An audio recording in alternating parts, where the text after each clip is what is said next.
So it is good day to you, huh? Very surprised. Very good to see your light now. All your storm mothers are activated and your star fathers are shipping out and cheering you on, and all of your cells are moving in the right direction, and your telomeres are expanding right here in Santa Fe, New Mexico. Who would have thought there would be such a brilliant energy right here? You see, you never know what is going to happen to you. That is what we want you to understand and acknowledge in the cells of your body, because this year is a catalyst for change. It all adds up to a 3. Woohoo! That means that things are shifting around. Things are changing for your highest good and for your highest joy. But you still get to be the one that says yes. You still get to be the one that says, I can do this. I am volunteering for this mission. I am acknowledging the love and light from the star mothers. We give gratitude to the dearest Amber Wolf for her teaching. And we give gratitude for you chose to be present here. And we want to tell you a little story about things that can happen when you are choosing to be present. I had someone mention this morning the elephants in Thailand. And we go to the elephants in Thailand every couple of years.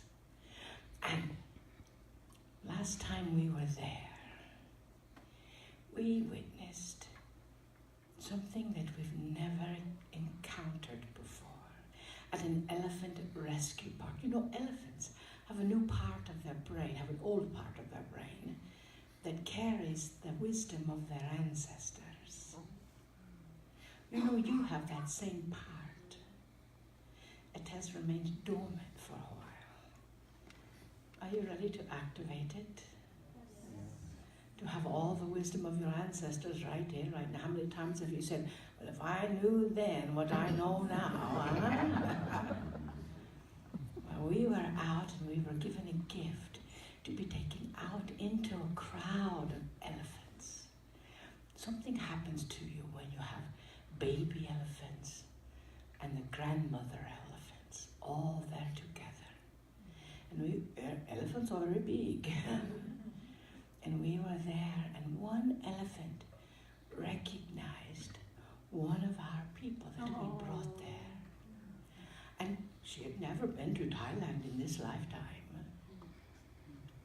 And this person, the elephant, came and explored all over her face, with his trunk all over her hair, in her ears, all over. Now, most people, when something that is so huge comes touching you with a very muddy trunk that smelled a bit like corn, because that was what they were eating, and watermelon, they would back away because they are very big.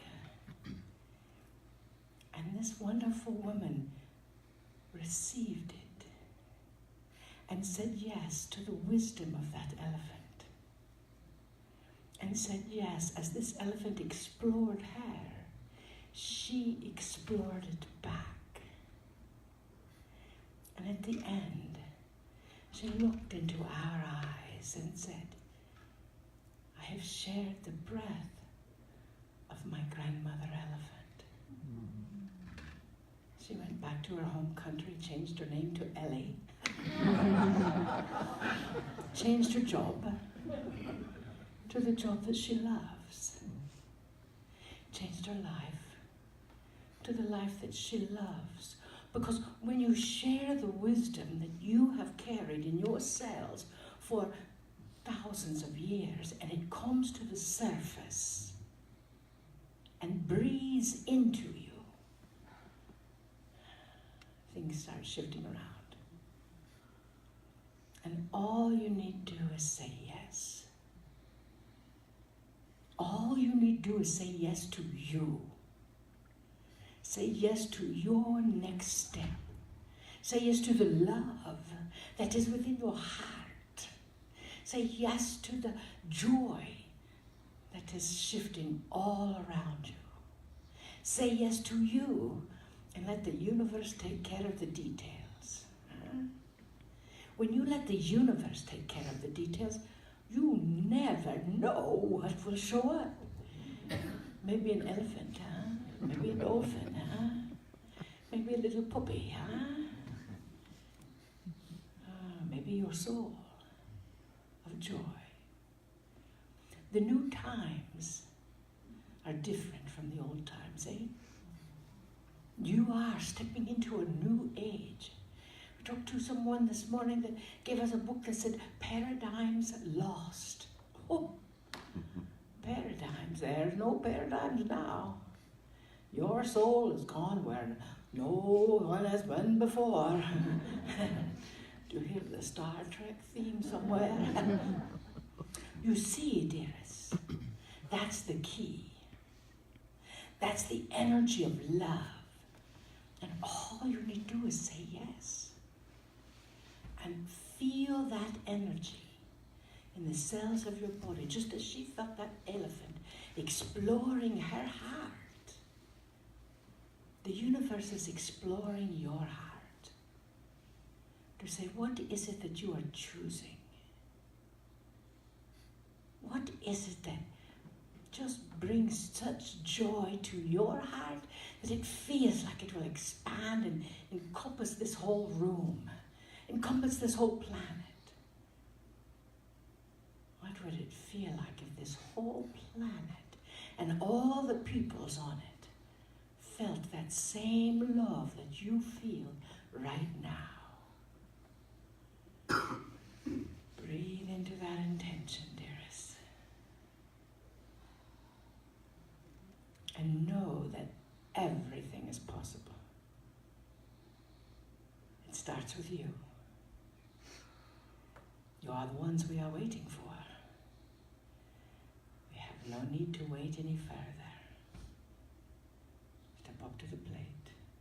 You know what you are sharing is correct. You know that your wisdom is coming from the ancients, old souls. And now it is time to bring it forth. And we are so grateful for you. We are so honored by your presence that you have chosen this time, this space, to be right here in Santa Fe, New Mexico, to share this energy. Breathe into it.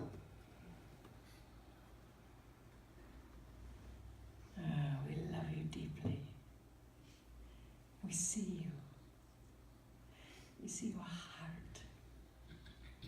We see your soul. And we love you even more for it.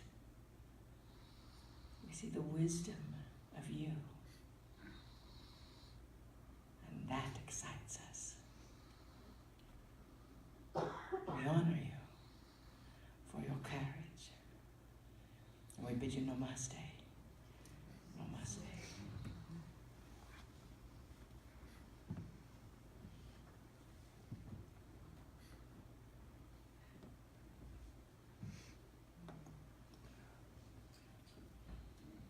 Greetings, dear ones. I'm Kryon of Magnetic Service.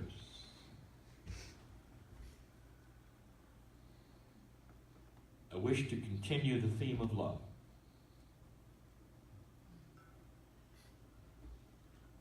I want to give you an idea. Something so simple, yet so powerful. And within the explanation, show you how some of the older paradigms of the planet might have to be broken in order for the simplicity to come through. What if I told you that you have overcomplicated God?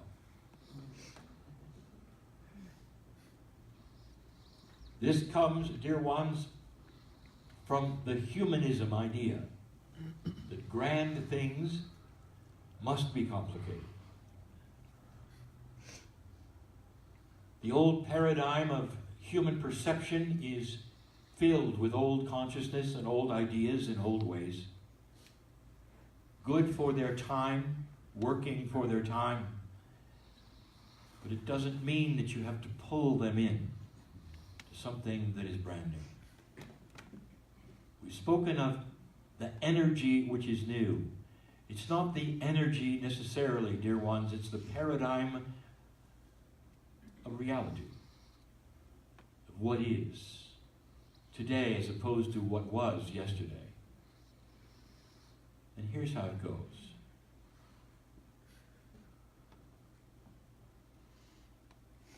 I've heard people say, Kryon, we listen to you. We like what you have to say, and we're starting to apply some of it. However, we need to know something. What is your belief system? What are you teaching? And what I would say back to that is there is no system.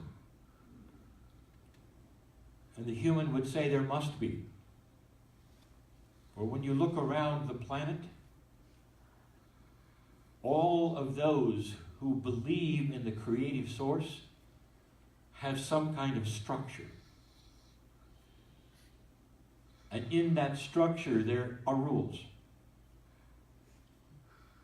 And in the rules, therefore, are the right and wrong ways to do things that would then enhance the worship or the knowledge of the Creator. Kryon, in that, where do you fit? What do we tell our friends when we say we want them to hear Kryon and they say, well, what are the rules? What's the system? I want to ask you something. What if, just for a moment, follow this idea that you could pretend for just a moment that your soul could stand before the Creator of all things, all by itself, and suddenly the eyes of God were on you, and you could ask the question to the creative source, what is your system? There would be a smile and an overwhelming feeling of caring and compassion when the creative source said, there is no system, there is only love. And if you came back to the planet, you would say, you know, there is only love from the creative source. And the humans would say, well, yes, that's correct, but you are not God. You have to have a system in order to make sense of that which you don't understand, which is God. And this is the difference, dear ones, between an old and a new energy. What if I told you there is no system? Love is not a system. Love is a reality. It is an existence. It is what it is. Love contains all of the attributes of everything you'd ever have to know or be or do in order to have the right kind of living and the right kind of life before God. Because you become that essence which has no system, which is one with everything. There's so much that we could tell you here that is starting to shift and change. You know this. We've said this before, that when a human falls in love with another human, in those first days, when it even affects your system, and you feel just a little crazy,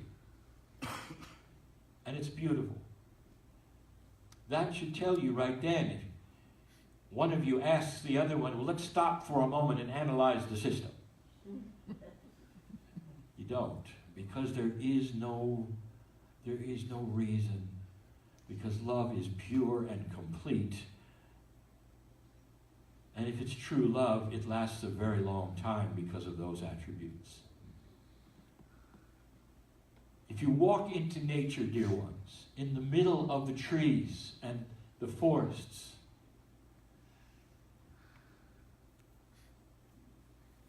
and you said to the trees, what is the system of nature?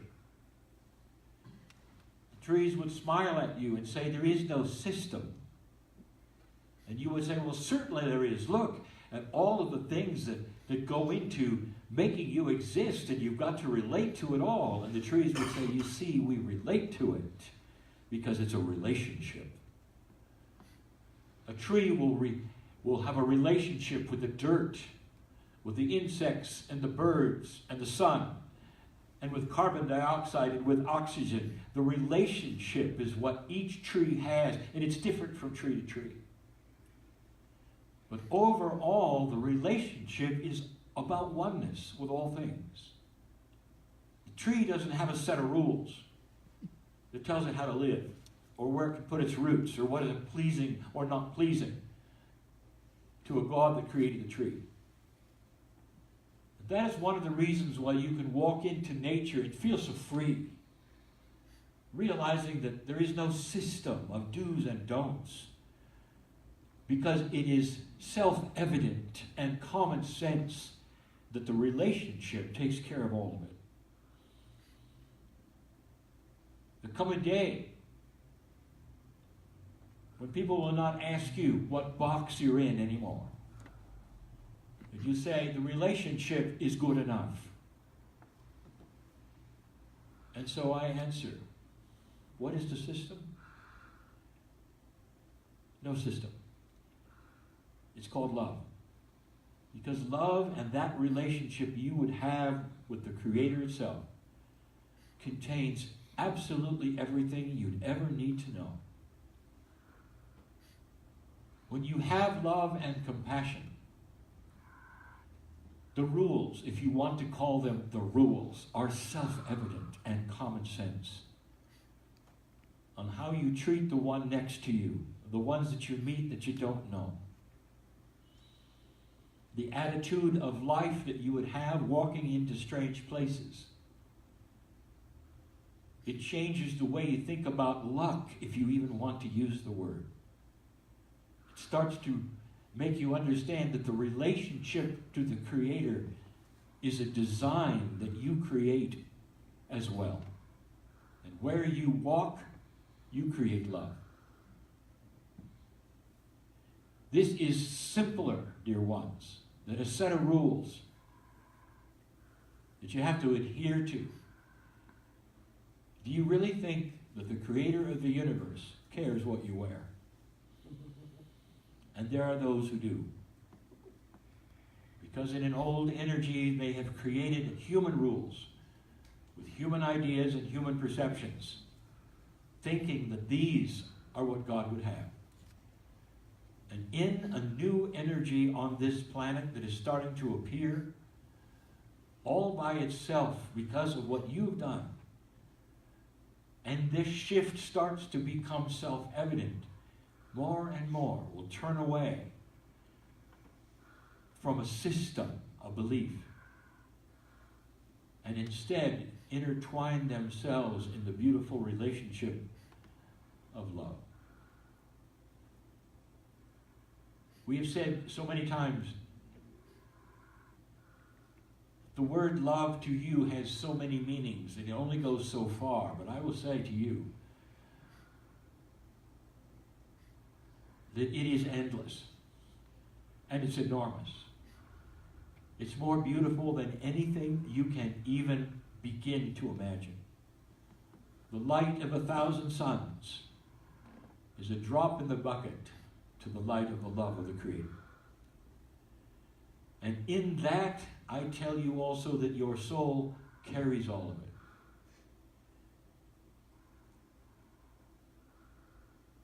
When the prophet Elijah walked into the field, he was going to ascend, and he knew that. And the ascension of Elijah is a metaphor for who humans are. Ascension meant that he was going to leave his corporal body, that body that he has, corporeal in nature, and it would vanish, and he would then become the soul that walks the earth, just like you. And he knew what was going to happen, and so he had his understudy, Alicia, write it down. Don't miss a thing, he said. Tell everything you see. And Alicia saw so many metaphors and so many things written so carefully in Scripture. But the biggest thing he saw was this, that Elijah turned into the light of 1,000 suns. Too bright to look at, unbelievable to any human being that there could be a light that bright. That was Elisha's soul. And dear ones, it's just like yours. It is pure, without rules, without systems. Because love is self-evident in its compassion. And it tells the story through its intuition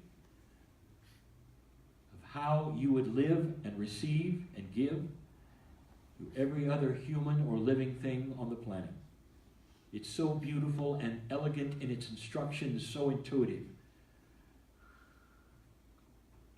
that the proof is this, is that when you meet someone else who has that love, you meet them eye to eye and you see them as family. Because you both understand exactly what I'm talking about. This is not the new age, dear ones. But that was the name given to something before that had rules. It bothers many that the believers here in this room would not have a prophet or a place to go to with a name or a set of rules or a denomination. And they would be seen as floaters without a home, without a center. And dear ones, that is the perception of an old energy that needed to be grounded in rules, in beliefs, that put a veil before God. Blessed is the human being who understands this and strips away all of that, if even for a moment to test it and say, is love enough? And the answer will always be more than enough. This is the message we will continue to give on this planet that continues to change with new paradigms that become self-evident. And so it is.